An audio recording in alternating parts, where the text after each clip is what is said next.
మరి ఇవన్నీ పక్కన పెడితే నిన్న అచ్చెన్నాయుడు గారు మాట్లాడుతూ అసలు మాకు మా అభ్యర్థి గెలిచేశాడు, శ్రీనివాసులు నాయుడు గారే మా క్యాండిడేటు అని చెప్పి ఆయన చెప్తే నిన్న కొంతమంది మన పత్రికా మిత్రులు శ్రీనివాసులు నాయుడు గారిని అడిగారు. నాయుడు గారు ఇలాగా అచ్చెన్నాయుడు గారు మీ గురించి వారి తాలూకు గెలుపుకి మీ గెలుపుకి వారే కారణం అని చెప్పి వారు చెప్తున్నారు, మీకేం తెలుసు అంటే నాకు తెలియదు అన్నాడు పాపం. మరి ఎవరి మాట నమ్మాలి? పోనీ అచ్చెన్నాయుడు గారు చెప్పింది పోనీ ఎత్తుగా ఉన్నారు, 6 అడుగులు 6.5 అడుగులు ఎత్తుగా ఉన్నారు, 150 కేజీలు బరువు ఉన్నారు, పోనీ ఆయన పెద్ద మనిషిలా ఉన్నాడు, ఆయన చెప్పింది విందామా అంటే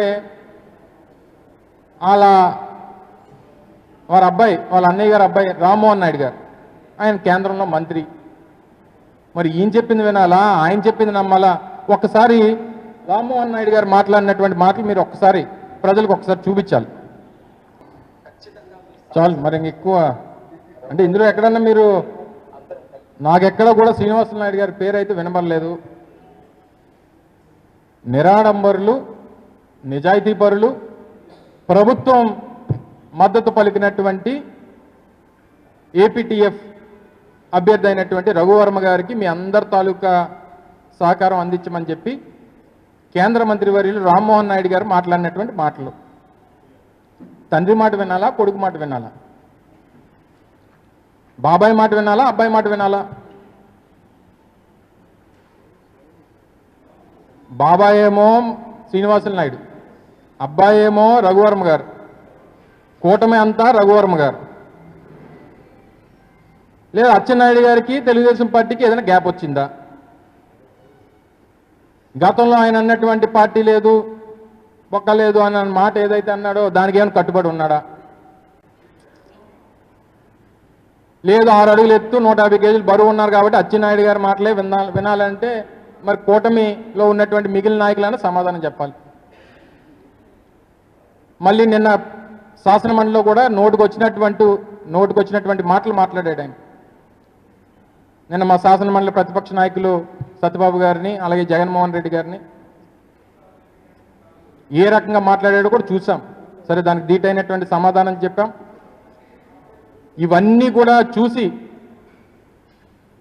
మీరు ఉత్తరాంధ్రకి గడిచినటువంటి 9 మాసాలుగా గతంలో ఇదే 1 సంవత్సర కాలం క్రితం మార్చి 5వ తారీఖున ఆ రోజు ముఖ్యమంత్రిగా ఉన్నటువంటి జగన్మోహన్ రెడ్డి గారు విజన్ విశాఖ పేరిట ఉత్తరాంధ్రకు సంబంధించినటువంటి అభివృద్ధి ప్రణాళిక గురించి ఒక డాక్యుమెంట్ని కూడా రిలీజ్ చేస్తాం. సరే, గవర్నమెంట్లోకి వస్తాం, మళ్ళీ అవన్నీ చేద్దామని చెప్పినటువంటి అభిప్రాయంతో అన్నీ చేశాం.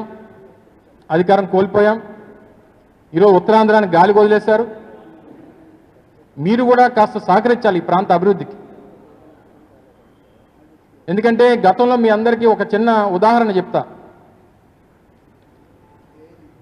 నేను మంత్రిగా ఉండగా, ఆ రోజు మేము ప్రభుత్వంలో ఉండగా ఋషికొండకు సంబంధించి బ్లూ ఫ్లాగ్ బీచ్గా దాన్ని అనేక సంవత్సరాలుగా కాపాడుకుంటూ వస్తున్నాం. బ్లూ ఫ్లాగ్ బీచెస్ అనేటువంటివి యూనిసెఫ్ అలాగే యునెస్కోకు సంబంధించినటువంటి వారి కింద ఉండేటువంటి ఒక ఆర్గనైజేషను ప్రపంచ దేశాల్లో ఉన్నటువంటి అత్యంత క్లీనెస్ట్ బీచెస్, అంటే వరల్డ్ వైడ్ టూరిజం పెరగడానికి ఆ blue flag beach tag line ఉంటే అన్ని రకాలుగా కూడా టూరిజం పెరగడానికి అవకాశం ఉంటుంది అనేటువంటి ఉద్దేశంతో ర్యాంకింగ్స్ కానీ లేదా వాటిని నోటిఫై చేస్తారు.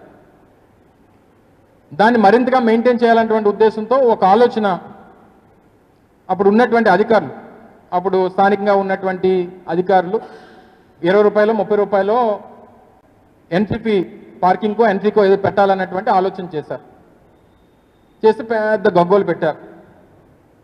మీరు కూడా చాలామంది చాలా స్టోరీలు నడిపారు. ఆ రోజు మా నోటీస్ కూడా, ఆ రోజు నేను స్థానికంగా మంత్రిగా ఉన్నా, మా నోటీస్ తీసుకుని వస్తే వెంటనే అధికారులతో మాట్లాడి ప్రజల మీద భారం పడడానికి వీల్లేదు, అదేమైనా ఉంటే ప్రభుత్వమే భరిస్తుంది, దాన్ని మనమే అవసరమైతే ₹1 ఎక్కువైనా సరే మనమే మెయింటైన్ చేయాలి, ప్రజల మీద ఒత్తిడి తీసుకొచ్చేటువంటి ఆ భారం వేయకండి అని చెప్పి క్యాన్సిల్ చేసి నేనే ఆ రోజు ప్రకటన చేసినటువంటి సంగతి మీ అందరికీ తెలుసు. నిన్న మొన్న మీరు చూశారు, మొత్తంగా అసలు బ్లూ ఫ్లాగ్ బీచ్ అనేటువంటిది ఎత్తేయడానికి ఆ సంస్థ సిద్ధపడింది. తీరా చూస్తే ఇద్దరు అధికారులని ట్రాన్స్ఫరో సస్పెండో చేశారు. అంటే ఈ పరిపాలన చేతకానటువంటి ఈ ప్రజాప్రతినిధులకి ఇటువంటివి ఏదైనా వస్తే అధికారుల్ని బలిపశువులను చేసి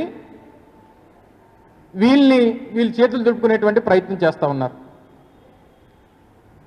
ఈరోజు రాష్ట్రంలో, ఆంధ్రప్రదేశ్ రాష్ట్రంలో అత్యంత పేరుగాంచినటువంటి బీచ్గా, బ్లూ ఫ్లాగ్ బీచ్గా రిషికొండ బీచ్ ఉంది.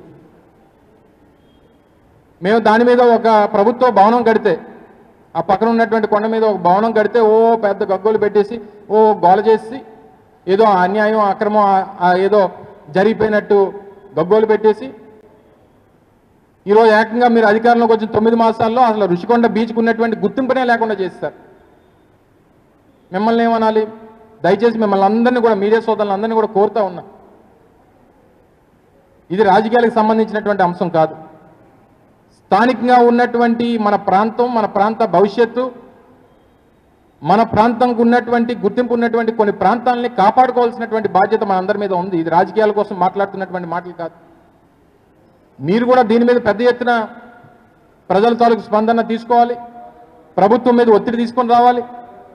వారు చేసినటువంటి చేతకాని చర్యల వల్ల ఈరోజు మన ప్రాంతం నష్టపోతా ఉంది. ఈరోజు ఉదాహరణకి ఉత్తరాంధ్రలో భోగాపురం ఇంటర్నేషనల్ ఎయిర్పోర్ట్ తీసుకొచ్చిన జగన్మోహన్ రెడ్డి గారు, మూలపేటలో పోర్టు నిర్మాణం జరుగుతూ ఉన్న జగన్మోహన్ రెడ్డి గారు, నర్సీపట్నంలో మెడికల్ కాలేజ్ వచ్చినా, లేకపోతే పాడేరులో మెడికల్ కాలేజ్ వచ్చినా, విజయనగరంలో మెడికల్ కాలేజ్లో ఈరోజు సీట్లు ఈరోజు విద్యార్థులకు దొరుకుతూ ఉన్నా, లేదా ఉద్యానంలో కిడ్నీ రీసెర్చ్ సెంటర్ కట్టినా ఈరోజు ఉత్తరాంధ్ర ప్రాంతానికి ఇంత పెద్ద ఎత్తున మేలు చేస్తుంది వైఎస్ఆర్ కాంగ్రెస్ పార్టీ ప్రభుత్వం.